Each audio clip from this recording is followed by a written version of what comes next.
All right, so I would like to call the business meeting of the Portland Board of Public Education to order. It is Tuesday, May 6th. We are meeting in a hybrid format, but actually all of us are here in person, minus Representative Ali, and I would guess he will be here in just a few. So we are going to establish our quorum. So Dr. Scallon, would you please call the roll? Board Member Ali. Board Member Yusra Ali. Here. Vice Chair Bondo. Present. Board Member Bryden. Here. Board Member Lena. Present. Board Member Noor. Here. Board Member Opperman. Here. Student Representative Fitzgerald. Present. Student Representative Kantipa. Student Representative Lee. Present. Student Representative O'Brien. Here. Student Representative Ziegler. Chair Lentz. Present. Thank you. And now the Pledge of Allegiance.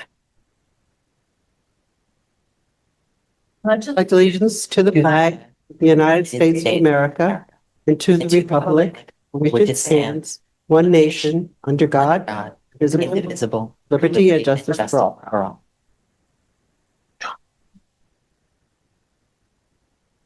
Portland Public Schools recognizes the original inhabitants of the land on which our city and schools stand.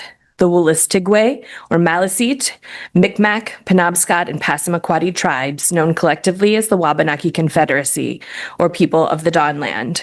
We are honored to have Wabanaki children among our students today, and as a district, we are committing to making the past, present, and future of Wabanaki peoples visible in our schools and classrooms. And now, Board Member Yusra Ali is going to go over our mission and our definition of equity. Portland Public Schools is responsible for ensuring a challenging, relevant, and joyful education that empowers every learner to make a difference in the world. We build relationships among families, educators, and the community to promote the healthy development and academic achievement of every learner. And our definition of equity is all people being held to high expectations and having access to opportunities that are reflective of their individual needs, identities, and experiences. Equity is achieved in Portland Public Schools when there are no identifiable differences in outcomes and experiences for any population subgroup. Thank you. And now we're going to move on to public comment. And I think we have a couple of folks here to give public comment, as well as maybe some online. So I'm going to go ahead and go over our reminders. Members of the public may speak on any subject directly related to the operations of the schools, except for personnel matters or complaints concerning specific employees or students, which shall be addressed through established policies and procedures. If an item is on the agenda, please use the public comment time associated with that item. Comments are limited to a maximum of 3 minutes or 6 minutes for individuals using an interpreter to make their comment. Individuals may not relinquish a portion of their allotted time to another speaker. The board may not respond to comments, and please refrain from responding in the audience. Speakers must refrain from engaging in disruptive conduct, including but not limited to using vulgar and or obscene language, threatening others, using words or by other actions, using pejorative or discriminatory language with reference to a person or a group on the basis of their religion, ethnicity, nationality, race, color, descent, gender, or other identity factor, making defamatory comments, exceeding the allotted time limits, talking over or interrupting others, offering repetitive comments, and offering comment on matters unrelated to the school district's programs, policies, or operations. I'll stop any public comment that is contrary to these rules. To give public comment, please come forward to the podium or raise your hand in Zoom. Please begin by introducing yourself with your name and address. We will alternate batches if needed from Zoom and in person. I'll keep the time and will raise a yellow folder indicating that you have 30 seconds remaining. I'll raise a red folder signifying the end of your time. If you get to the end of your allotted time and would like to request more time, you may do so. So anyone that would like to give public comment can come up to the podium.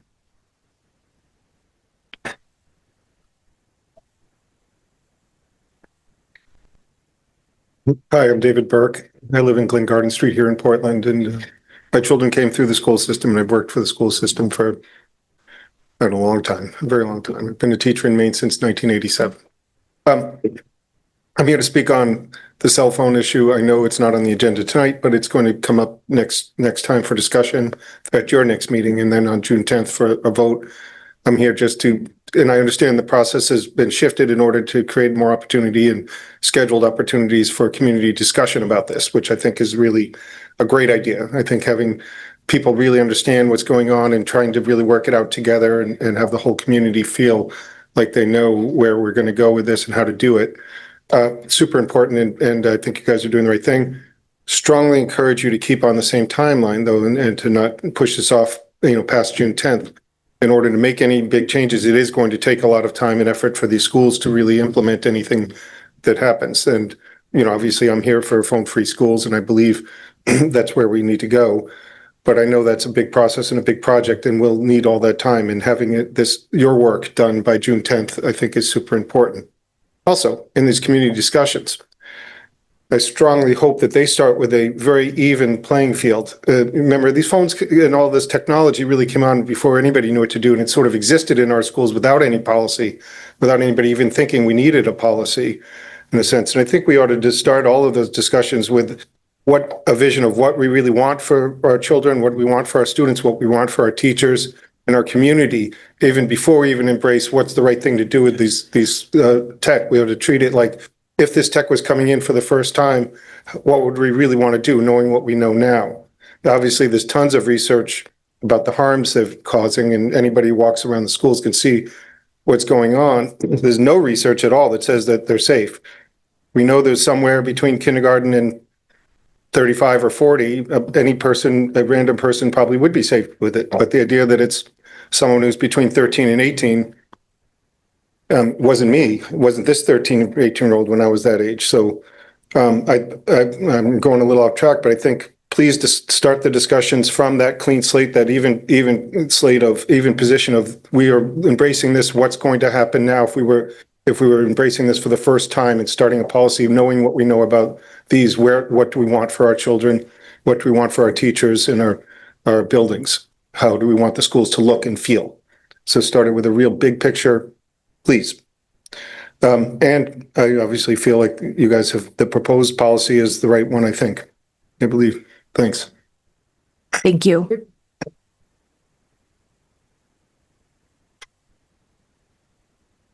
Is there anyone on Zoom or in person that would like to give public comment? Yeah, you can come on up, because I don't think we have anyone on Zoom tonight. So you can introduce yourself and go ahead. Hi, my name's Gary Gurney, 67 Summit Park Ave, right up the street here. I have a daughter who's a freshman in a school here, high school.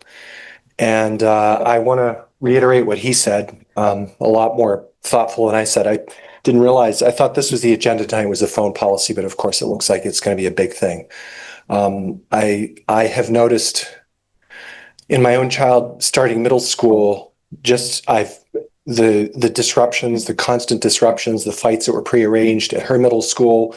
They got to the point where recess was taken away in the morning because kids were fighting in the morning ahead of time. I think that eventually faded away. The teachers were either unable or unwilling to enforce the phones off policy. In high school, her experience is that that still is largely unenforced. Kids tend to be better with it, but there's still kids with their phones on their laptops or under the desk, or, it's a continual disruption. And I have friends who teach in the public schools, same thing.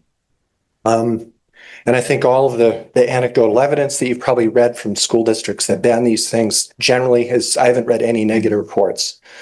So I'm just here to support that. And I hope that, I think the point that he made, June 10th, I hope that will happen so that this can get going in the next year. The one thing I've been thinking about is my daughter was born in 2009, which is the year after the iPhone came out. So freshmen right now are really the first generation freshmen going back that were born where the iPhone always existed. So to them, the smartphone is just a normal part of their environment. If you get into freshmen in college, many of them remember before there was a time with a phone. And then you go, I have a friend who's 24, 25, who went to Casco Bay here, and she remembers at her time, it was a really big deal for a kid to have a phone in school. right? Literally 10 years ago, that was a big deal. Like people are like, "Whoa, my God." So now all of a sudden it's just part of the ecosystem. Really, almost every kid starting in 6th grade is what I've seen, is when it goes from a few kids have them. By 7th grade, nearly every single kid has them. And I think his point is that this has just kind of come on sort of without people considering what's happening. So my emphasis on try to get this going as quickly as possible. Thank you. Yep. Thank you. Is there anyone on Zoom that would like to give public comment tonight? If so, you can raise your Zoom hand.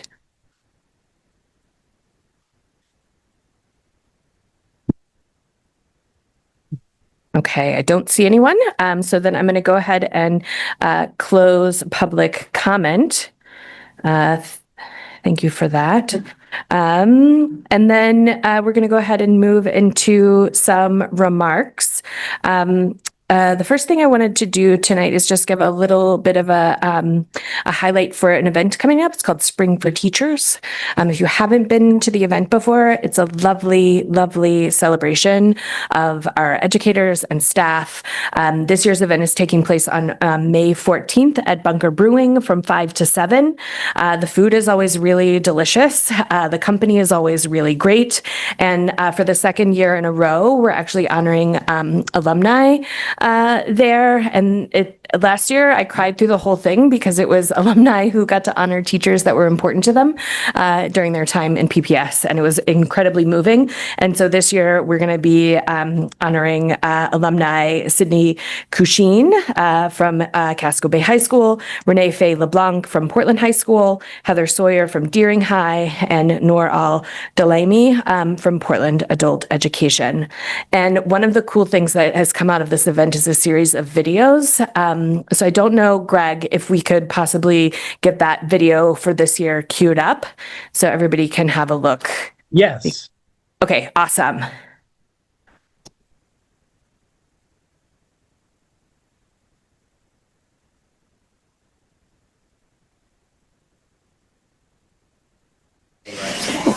Are you ready? Okay. My favorite dinosaur is probably Tyrannosaurus Rex. I like music. I like to hear some of the music and the singing. I love dancing. I learned how to divide. Empathy means that you know what people are feeling. Okay. I became a teacher because I wanted to be useful. I don't know, it ticks like every box, right? It's fun and it's engaging. It's the best job in the world. I think it's in my blood because even when I was little, I used to line up chairs and I would have a stick and I would just start teaching. It's inspiring to see something click in a child's brain. We're giving those building blocks to give students the freedom to pick their own path in life.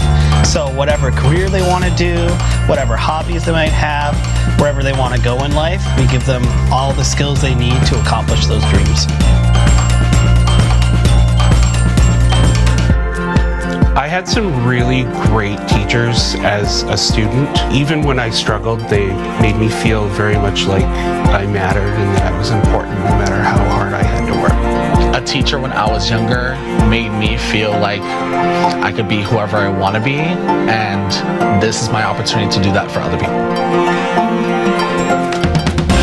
My teacher, Mr. Kagan, Miss Joni, Miss Misha, Mr. C, Mr. Perry, Mrs. Howard, Mr. Rounds, Miss Molly is kind and she loves. I think teachers like Mr. M are pretty important in the school. We really do more than just teach. We support our students in every way possible. and I always say, believe in yourself.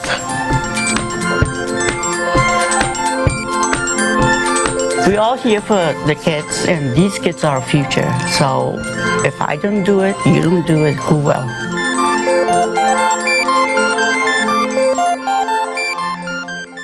Beautiful. Thank you so much, Greg, for getting that queued up. Thank you, Andy, for just orchestrating these wonderful videos. And I just really invite the board to come. It's like a really great time to celebrate the work of the district and just get to strengthen relationships. Yeah, and students too. You're more than welcome to join. This time of year has been full of lots of meetings in schools and with community members. We had a really beautiful event yesterday that took place, which was the dedicating of the Ocean Avenue Library to a wonderful parent who recently passed. So just wanted to name that. So the library was named after Megan Malore Trulaski Myers. Megan passed away in April of 2024, and she was a parent of 2 Ocean Avenue students and a dedicated volunteer and supporter of the school. The event was attended by Megan's family and friends, and a large that were here locally and from Missouri. There will be a plaque and some permanent signage that goes up, but it was just really lovely to hear family members, including about a 3-year-old boy, get up and talk about Megan and her love of books and the way that she lived her life. And I just think it was really prominent that her values lined up with this district in terms of really wanting it to be an inclusive and loving place for all students to find their way into. So again, just thankful that Megan has given so much support to the district. And then today, several board members got to join Deering High School students to talk about the cell phone policy and the potential changes coming to the policy and get their suggestions for implementation and guidelines for the policy. We had student representatives Fitzgerald and Lee join us there. And, you know, I think that as several have noted, we decided not to do the first read of that policy at the board level tonight. We instead have pushed it out to May 20th to allow more community engagement and conversation to take place, both to get input on the implementation of the potential changes, but also just to educate the community on what has happened so far in the process and why this is even being considered. The conversation today was incredibly rich. We had probably 30, 35 students maybe in that room. It was awesome. And so I just wanted to flag a couple of other opportunities coming up for folks. So May 8th, which is Thursday night, we're going to have an in-person session at Deering High School that's open to the community. And that is students, families, anybody that would want to come to that. It's from 6 to 7. We also have one on May 15th from 6 to 7. That is at Portland High School, which is in person. Another on May 27th from 6 to 7 at Casco Bay High School. And then there's a session that is from 5:30 to 7 at King Middle School on May 28th. So all of those sessions are upcoming. And did I make up that we had a virtual session? Tomorrow night. Thank you. Yes, good job, board. May 7th, so that is tomorrow night. And what's the time? Does anybody know? 6 o'clock, 6 to 7. 6 to 7, that's virtual. And again, those sessions are set up to both educate the public on where we are in the process and to get input moving forward. I know the superintendent is also going to be speaking about the Boundaries Committee and the work that we've been doing there. But I also just wanted to flag that there will be upcoming meetings for folks to be joining around boundaries to really get caught up to date on the process that's happening there. And I just want to note that these are some big, meaty projects that the district is taking on right now that have deep impacts, I think. When we think about cell phones and we think about boundaries and trying to even out some of the variables within the district, those are things that can have huge impacts on tons of students. And so they're really important work, but they're also very layered. So it is really important that we get as much community input as we can. So please, you can follow us on social media to get updates on that. It also comes out in the regular newsletter. And at the top of the PPS website, there's often banners that have information about the community sessions that are coming up. And then I just wanted to flag that we have some opportunities for advocacy coming up. So the City Council passed the budget out of their finance committee, our budget out of their finance committee. So now it is going to their full council. They had a first read. I don't remember what day that was. Was that yesterday? That was yesterday. So first read happened yesterday, and then the final and second read will be on May 19th. Yes, May 19th. So if you do have extra energy or capacity to reach out to the City Council to advocate to pass that budget, that would be very much appreciated. And then I just wanted to note that also Thursday in the State House, there's a package of bills that target trans students, athletes, and human beings coming up in the State House. And we will be submitting testimony for against those bills because we really see them in conflict with what we're trying to do at the Portland Public Schools and in conflict with equity. And so folks, if you want to follow along with that or submit testimony, that's another opportunity. And with that, I think I'm going to turn it over to the superintendent.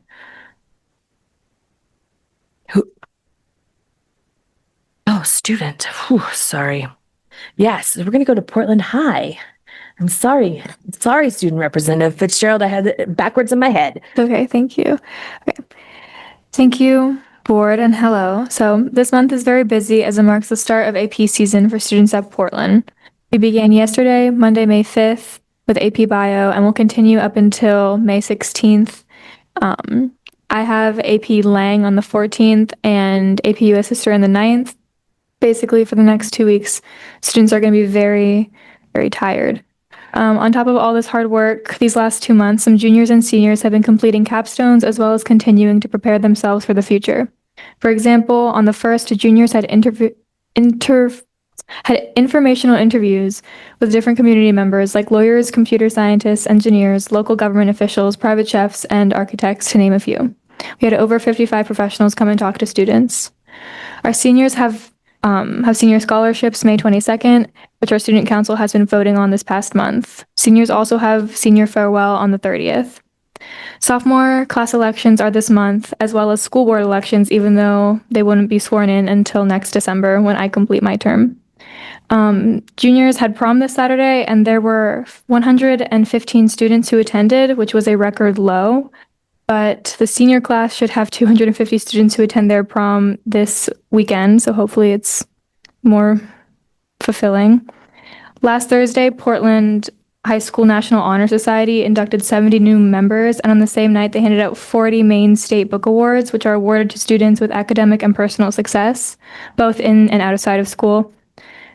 This past Friday, the BSU hosted Portland High School Has Talent, and they had a total of 15 acts, which included singing, dancing, and playing instruments. It was 100% run by the BSU, with club members hosting auditions, rehearsals, and providing decorations and refreshments. The BSU is the Black Student Union, and it was honestly so fun. I can't believe that schools have stopped kind of doing talent shows regularly, or at least Portland has, because this was one of the best experiences I think we've had, like, as a community in a while. This week is also Teacher Appreciation Week, meaning that Student Council will make breakfast for students, for teachers on Friday. And we also handed out certificates to appreciate teachers' years of service at Portland. So there were teachers who got rewards for being there for 35 years, 25 years, 20 years, 15 years, and 5 years. And it was nice to see them be appreciated. Our extended learning opportunities, or ELOs, have been very fulfilling this last few months. Our 9th graders participated in mock job interviews with local community members, including Superintendent Scallon, and this allowed students to practice their interview skills, which is a key part of the curriculum in freshman seminar. Chloe Knight and Dylan Edwards were recently awarded scholarships for their outstanding participation in the ACE program, which is Architecture, Construction, and Engineering. Portland is also setting students up for summer opportunities such as Portland Youth Corps, Luke's Lobster, Lift All Boats program, the Maine Construction Academy, JMG Summer Academy, and early college programs at USM and other schools in Maine. Thank you to Annika, Spencer, and Kaya West for helping with the Maine community swimming this year that offers swim lessons and practice lessons for anybody who wants them. Our environmental club has had a very successful implementation of compost bins after April break by creating and handing out 60 informational videos to advisory. I do think that this has been one of the most successful launches by a club in a while. They have informational posters or cards on every single lunch table, so I think it's really well thought through. This year our jazz band is completely student-led, led by seniors, and there are 11 students in the band total. The band played up in the library every Tuesday during WIN block through March to celebrate Music in Our Schools Month. And they have 2 performances before the end of the school year. They're performing at the PHS Spring Music Concert on Tuesday, May 20th, and they will play an original from a sophomore. And they're also playing at the PHS Boosters at their annual fundraiser on Monday, June 2nd at Modest Man Brewery. Our Latinos Unidos group, under the leadership of Angie Escobar and Jenny Hernandez, have sponsored several activities this year, including a holiday party and lunch at Flores Restaurant. The group also hosted a soccer/volleyball empanadas activity with the Deering High School Latino group. This month, to close the school year, Latinos Unidos is hosting a weekly games and smoothies time for students to come together. Around this time, our Model UN is also preparing for their annual MEMUNC trip or Maine Model UN conference to USM Gorham from the 14th to the 16th. Our Key Club has been volunteering at Maine Needs, with some members volunteering this Sunday at the Sunday Sea Dog Smothers 5K, with the proceeds of which will benefit the Maine Cancer Society. They're hoping to volunteer this year at Strive Rocks event in June, and we also had 5 students qualify for service awards from an interview for completing over 30 hours of volunteering. Our PHS math team finished first in our district, second in the Pie Cone South region, and 9th in the state out of more than 200 teams. 10 students also qualified to compete at the Maine State Math Meet in Augusta on April 1st, placing 5th in the state overall. Calvin Foster placed 7th out of more than 880 competitors, and Maddie Butters, which is also a very prominent leader on the math team, is also the senior National Honor Society president, and she has been holding conversations in English to help students learning English practice and have conversations or practice their conversational English, which has also been very, very successful. There was the opening of the Rosenthal Natural History Museum in Portland on the 1st with the help of Mr. Begonia, the AP Bio teacher. The school will also be hosting a panel with students on the 13th and board members, which is a follow-up to a meeting they had a while back with students at PHS. I'm pretty sure that is the one around the phone policy. Another thing that Portland had going on last week was there was an informational seminar held regarding or around information around immigration, which I thought was very, very helpful. That was set up by our ELO coordinator. Yeah, I'm pretty sure that's all I have. Thank you so much. Is there any questions? Thank you, Representative Fitzgerald. Any questions from the board? Could you tell me what made the talent show so wonderful? Well, first of all, it was very organized and it was really fun because it was all students. So it felt really, I don't know, it just felt very open. It didn't feel too pressure, there wasn't a lot of pressure. And then also the acts were very, very, very good. There was and because it was held by the BSU, it was also BSU oriented, which I appreciated. There was Congolese dancing. There was multiple different, there was singing, but in native languages, so in French. And I thought it was really exciting to see the community kind of come together for once. I feel like Portland particularly has an issue with coming together as a community. But this was one of the times I've seen everybody kind of participate and sing together, dance together, be happy together. I really appreciated it. So yeah. Beautiful. Thank you for sharing. And it sounds like it was just needed. So good job, BSU. Any other questions from the board on that? Okay. And now to you, Superintendent. Thank you. Good evening, everybody. It's wonderful to be here on like the 7th foggy day in a row, and hopefully it'll stop raining. I wore my sunny tie, hoping to get us there. But I wanted to share a couple of highlights before we dive into the rest of the meeting from the district over the last couple of weeks. First, it was recently Principal Appreciation Day. Our principals provide essential leadership and guidance, and we extend our sincere gratitude for their dedication to our students and staff. Their work is fundamental to our functioning of our schools. If you have a minute and you see your principal, whether it's at pickup or drop off, please take a minute and just give them a high five and a thank you for what is a really difficult and very time-consuming job. This is also Teacher Appreciation Week. Our teachers are deeply committed to the education and development of our students. We acknowledge their hard work and their significant contributions that they make to our district every single day. This week, our schools are doing a range of activities to recognize our educators. These activities are often in partnership with the school's PTO. And so thank you to the PTOs for that partnership. I again encourage everyone to take a minute this week to reach out to an educator. It'll just take a second to say thank you for the work that they do. Third group I want to recognize is that it was very recently Food Service Appreciation Day. Our food service team plays a crucial role in ensuring our students receive nutritious meals, which is vital to their well-being and ability to learn. Their dedication on our team goes beyond simply providing food. They are also focused on innovation and meeting the diverse needs of our student population. This includes, as we've talked about, the introduction of halal meal options, an ongoing effort to increase scratch cooking using fresh and local ingredients, and exciting plans for a monthly visiting chef program in partnership with local restaurants next year. This initiative will provide valuable training for our food service staff and offers students new and diverse menu choices. We thank them for their important service and their commitment to continuous improvement.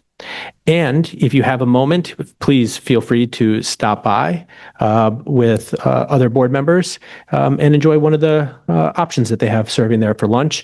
You'll have great conversation with kids, and you'll have an opportunity to just see the work that our food service does every day. I want to now transition and recognize a program that exists in our schools and has for a number of years. I want to recognize the valuable contributions of our foster grandparent volunteers. The Foster Grandparent Program is an AmeriCorps senior program. It provides students with tutoring and reading support. Volunteers assist in various ways, including reading with children, supporting their academic learning, and social development. They also serve as a great assistance for classroom teachers. We were pleased to see two of our foster grandparents recently honored by Governor Mills at the 2025 Governor's Award for Service and Volunteerism ceremony. Jackie Burris from East End Community School received the Outstanding National Service Volunteer Award for her 22 years of service. And Fran Seeley from Talbot Community School was also recognized for her commitment and the number of hours she volunteered. I'd like to take a minute and just share the other volunteers that we have as well across our schools in foster grandparents. At Reiki, we have Nasir Ahmed, David Gardner, and Jude Hume. At East End, Jackie and Brian Crabtree. At Lyseth, Pam Druin and Bubba Stewart. At Ocean Ave, Peggy Gensett and Loretta Smith and Alton Schwartz. At Rowe, Linda Grant, Presumpscott, Cheryl Jackson, Longfellow, Beverly Libby, and Virian Wing, and at Talbot, Fran Seeley, Jan Noon, Judy Minervino, Sue Charland, Stella Del Rimple, and Jean Flaherty, who unfortunately passed away earlier this year. The foster grandparents are an invaluable part of our community, and as you can see, serve at all of our schools. And so we are extremely appreciative to all of them for their dedication and support.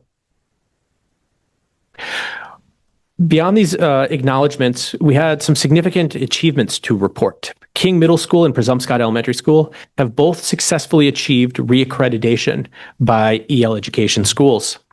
This represents a considerable accomplishment and reflects the dedication of the staff and students at both schools.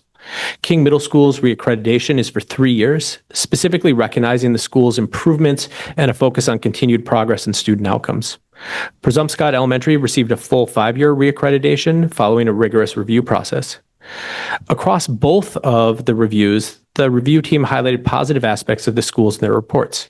Some of the example quotes that came up is, every team has an ESOL teacher that's huge for helping plan expeditions that work for everyone. Students are so proud of their work, and in the end, it feeds my soul to see this. And a fifth grader's comments that were captured in the report. We know what we're working on because our targets are always up and we self-assess all the time.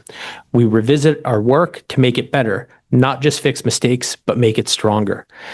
These all speak to the effectiveness of the EL approach that we have in our schools. These reaccreditations affirm the commitment to student-centered learning, both at King and Presumpscot, and to the schools throughout our district. Congratulations to those schools and those communities. I'm going to switch here to the topic of the Boundary Committee, as Chair Lentz mentioned. Last year, the board established a community boundary committee to develop recommendations on elementary and middle school boundaries, as well as the middle school model.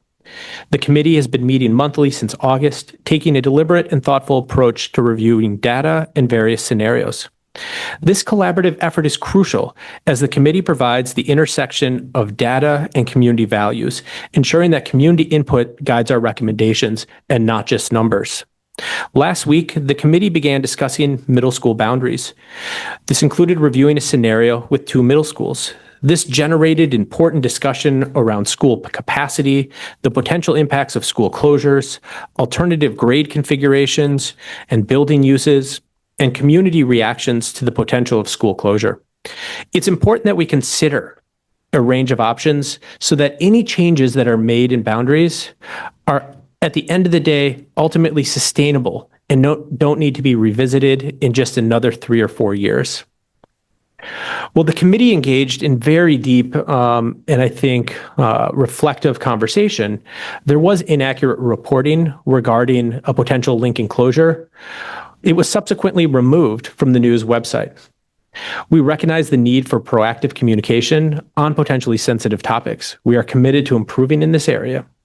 The Boundary Committee also offers a vital opportunity for community engagement on these difficult topics, and we encourage community members to attend the upcoming listening sessions that the committee is having. That's the first week of June, and those dates are now on our website.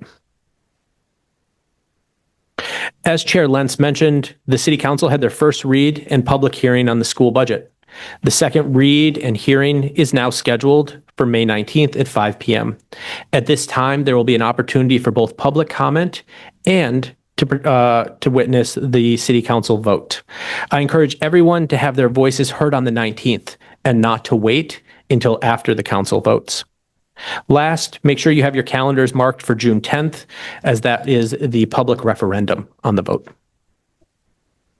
And then just last, just a reminder that the annual Paths plant sale is this Saturday, May 10th. And so please find a moment to come out here. It is both a wonderful opportunity to purchase things for your own garden and to support your local schools. So thank you for that. Chair, if it's all right, I'd like to now welcome up Dr. Atkinson-Duena, and it looks like a special guest joining as well, music teacher extraordinaire, Audrey Cabral, to talk about the elementary school update and the work of the Progressive Discipline Committee. Thank you very much.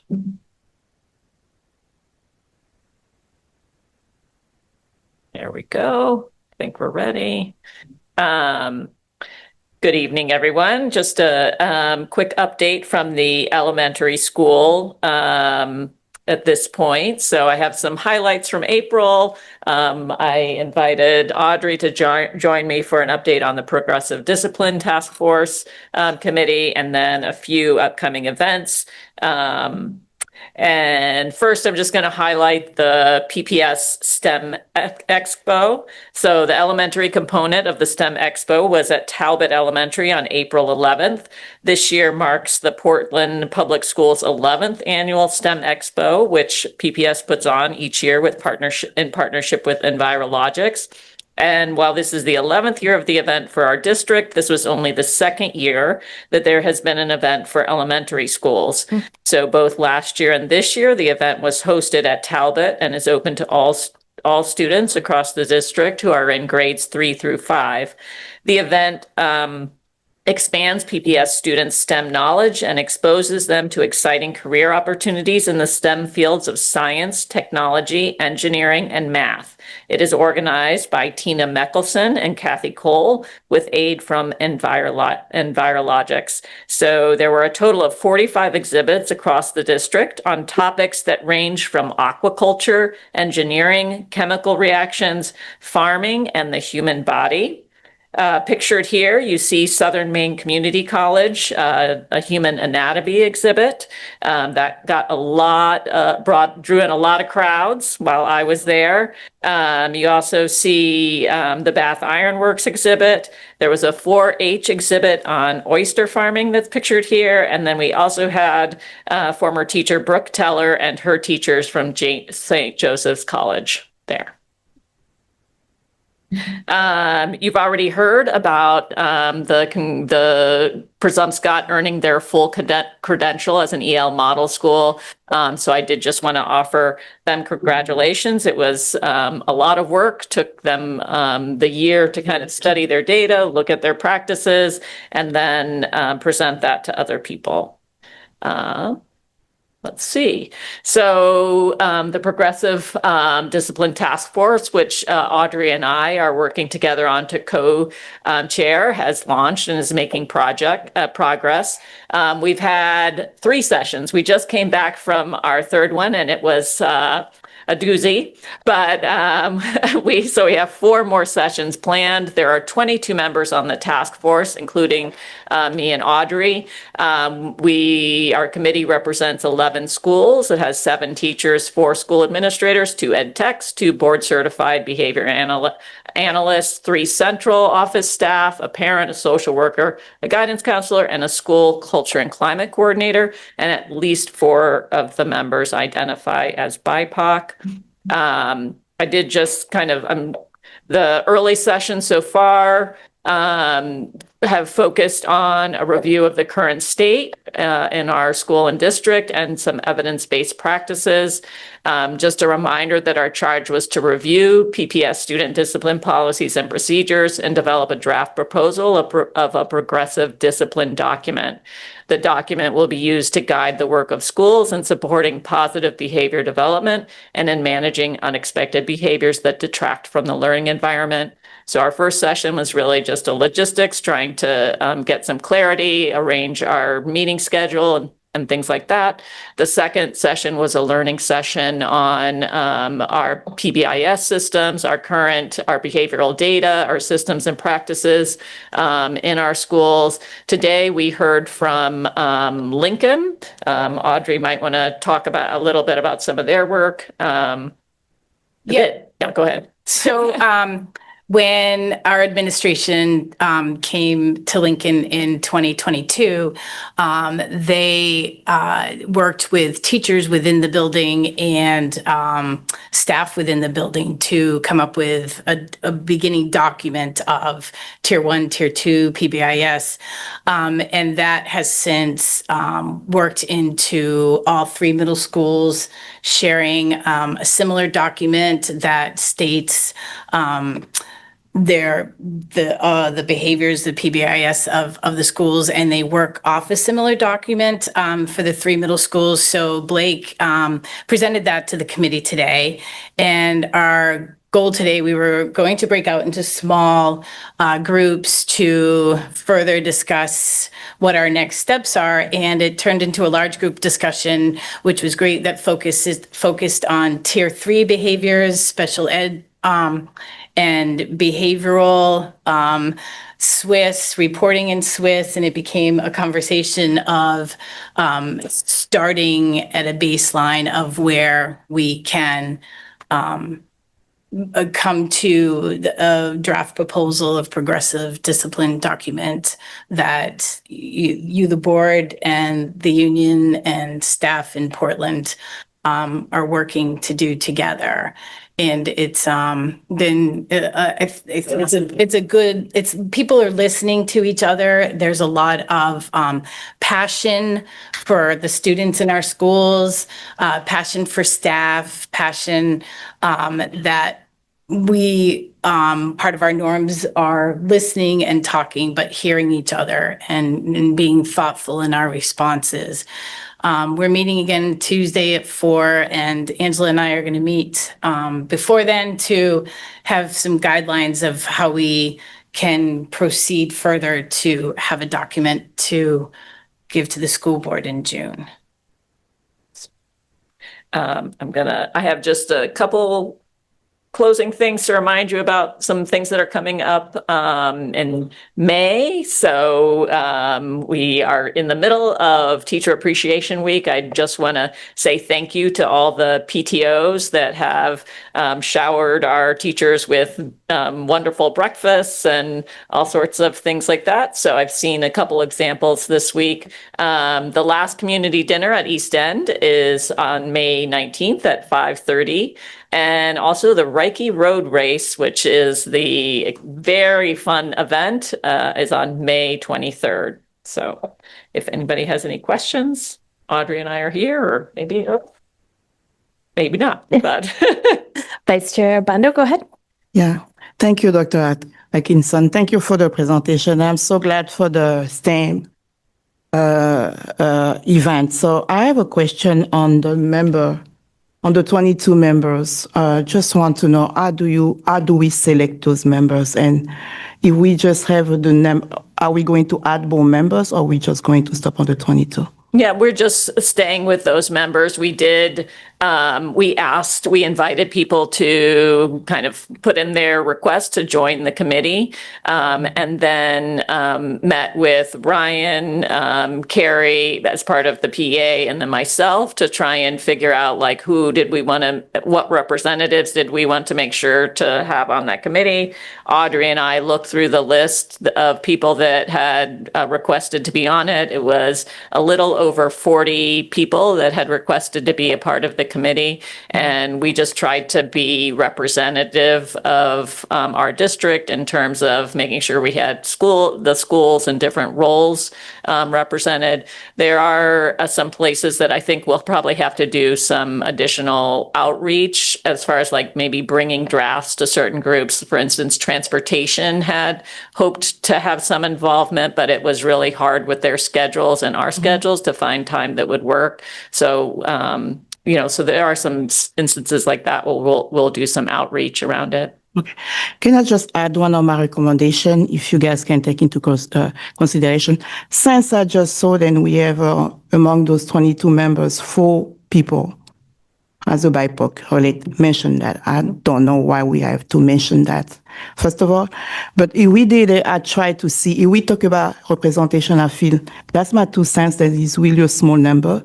When we see the diverse culture that we have among our schools, 11 schools and only 4 BIPOC members.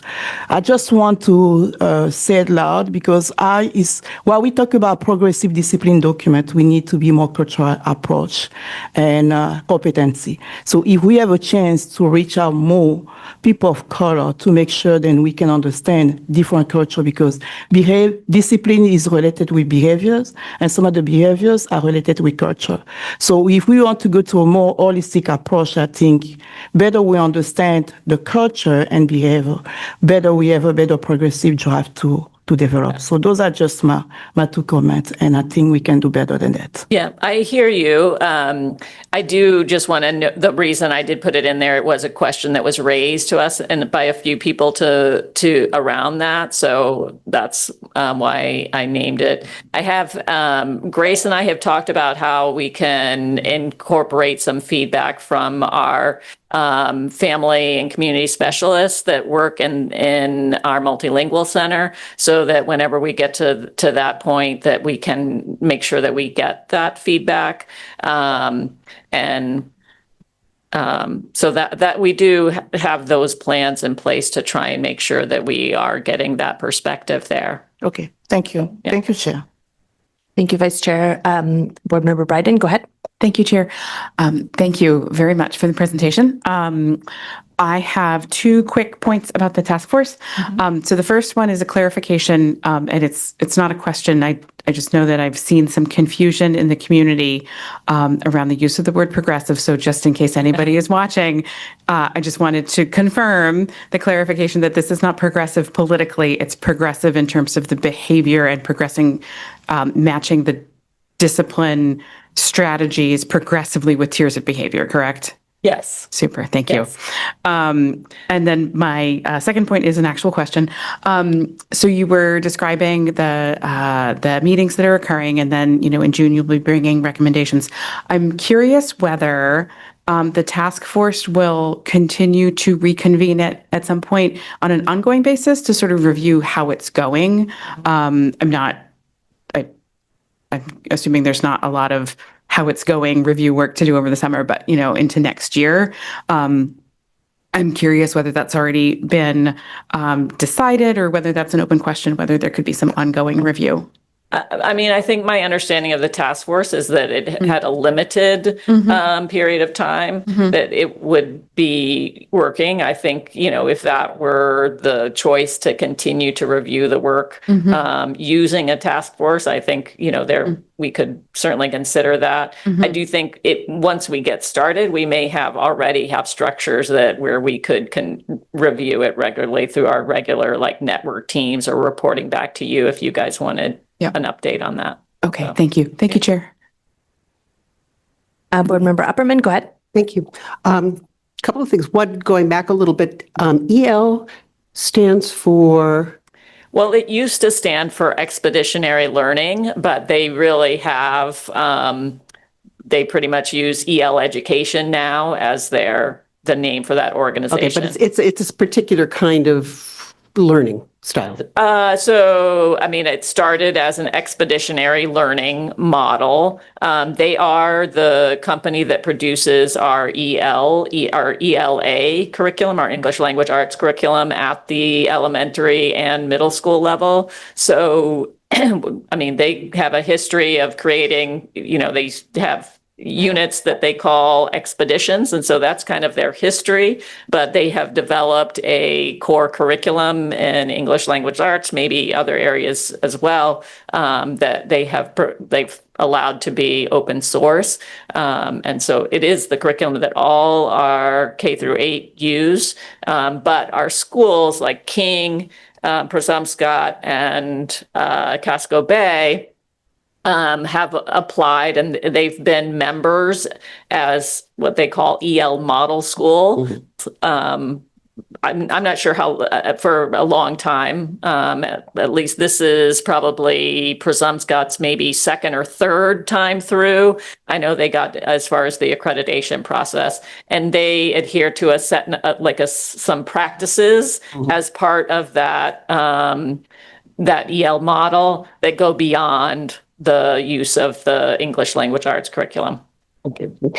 My other comment is actually a result of the discussions with the high school students on cell phone.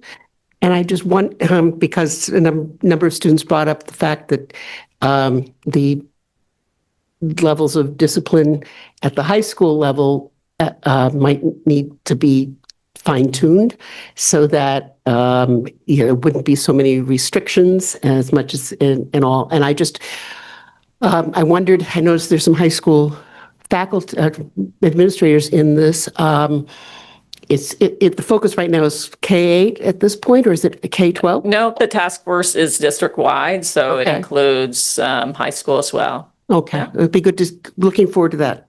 Yeah. And just to follow up on that, Board Member Opperman, will there be opportunity for students to? That question has been raised by the task force as far as how we might include student voice. I think, we are trying to move quickly here. So I know in other in task force that I've done like this, we've used student groups and brought some drafts back to them to get some input that way. But we haven't scheduled anything yet. So, Great. And then this kind of builds on that question, and forgive me if I just missed this somewhere.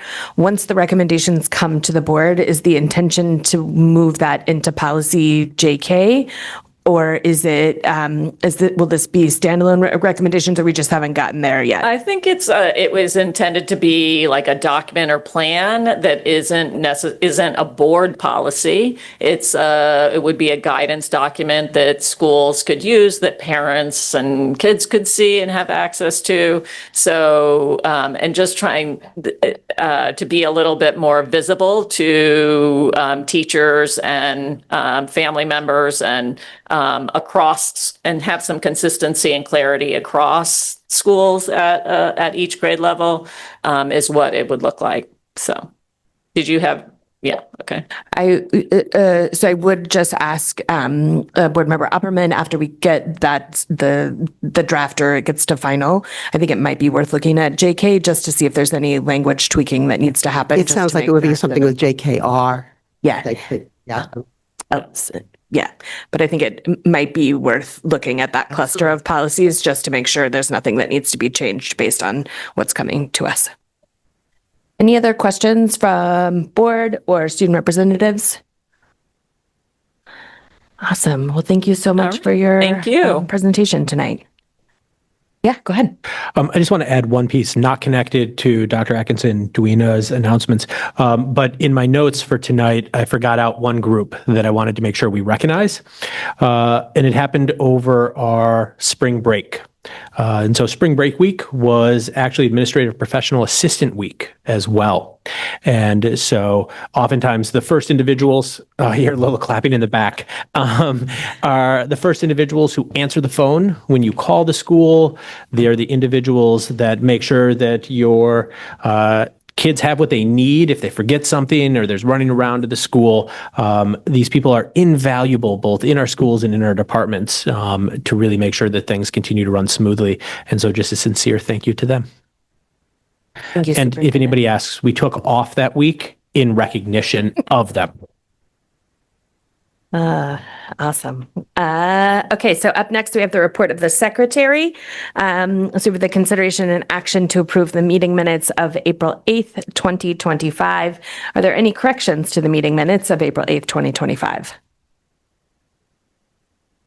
All right, then I don't see any corrections, so the minutes are approved as distributed. And then we've got personnel coming up next. We've got Jennifer Slabink, who will speak to our first item. Thank you. Well, as you could see from the attachment, we have quite a long list on both of our documents this evening, but our first item of business is looking at all of our current first-year probationary teachers. And on the list, you see all of those folks that have been recommended for a second probationary year next year.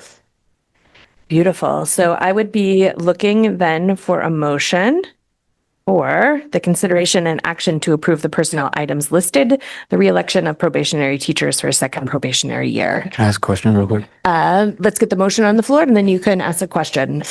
Is there a motion? Thank you, Board Member Lena. Is there a second? Thank you, Board Member Noor. Are there any questions from the board? Go ahead, Ali. Why is it the second year of probationary? Why are you guys doing a second year for probationary instead of like? Sure. That's following state regulations. So teachers typically serve a 2-year probationary period. And so during the first year, they're evaluated and assessed. And then if the position is still available and the employee is considered a candidate in good standing, they would be recommended for a second year of employment with us, which would be second probationary year, and that same process of evaluation and assessment occurs. And then, as you'll see with our next board agenda item, if they're asked back for a third year, at that point, they become a permanent continuing contract employee. Okay, thank you so much. Appreciate it. Yeah, great question. Any other questions from the board or student representatives? We don't take public comment on personnel items. So then by roll call vote, please indicate whether you are in favor of the consideration and action to approve the personnel items listed, the reelection of probationary teachers for a second probationary year. Dr. Scallon, will you please call the roll? Board Member Ali. Yeah, I mean, yes. Board Member Yusra Ali. Yes. Vice Chair Bondo. Yes. Board Member Bryden. Yes. Board Member Lena. Yes. Board Member Noor. Yes. Board Member Opperman. Yes. Student Representative Lee. Yes. Student Representative O'Brien. Yes. Chair Lentz. Yes, so that motion passes unanimously with the students voting with the majority. Okay, I think we're ready for our second item. Okay, great. And as we sort of just delved into a little bit, the second item is those folks that have successfully completed their second probationary year and the position is available to them next year, and they've been moved forward for your consideration this evening to move on to a continuing contract. Beautiful. So do I have a motion for the consideration and action to approve the personnel items listed, election of continuing contract teachers? Board Member Bryden, I saw you out of the corner of my eyes. Do I have a second? Board Member Opperman, who just has her hand up in perpetuity now. Any questions from the board? Okay, seeing none. Then by roll call vote, please indicate whether you are in favor of the consideration and action to approve the personnel items listed, election of continuing contract teachers. Dr. Scallon, will you please call the roll? Board Member Ali. Yes. Board Member Yusra Ali. Yes. Vice Chair Bondo. Yes. Board Member Bryden. Yes. Board Member Lena. Yes. Board Member Noor. Yes. Board Member Opperman. Yes. Student Representative Lee. Yes. Student Representative O'Brien. Yes. Vice Chair Lentz. Yes, so that passes unanimously with the students voting with the majority. Thank you so much, Jennifer Slabing. And finally on the agenda tonight, we have an executive session. So I'd be looking for a motion for the consideration and action to enter into executive session pursuant to 1 MRSA 4056D to discuss Portland adult education negotiations. Thank you, Board Member Ali. Is there a second? Thank you, Board Member Bryden. All those in favor? Great. So we'll go into executive session and we'll come back out and adjourn. Students, you are free to leave because we don't have any other agenda items after executive session. Yeah. So I'm going to move to adjourn the meeting. Is there a second? Thank you, Board Member Bryden. All those in favor? That is unanimous. Unanimous? No. Unanimous. And we are adjourned at 7:46 p.m.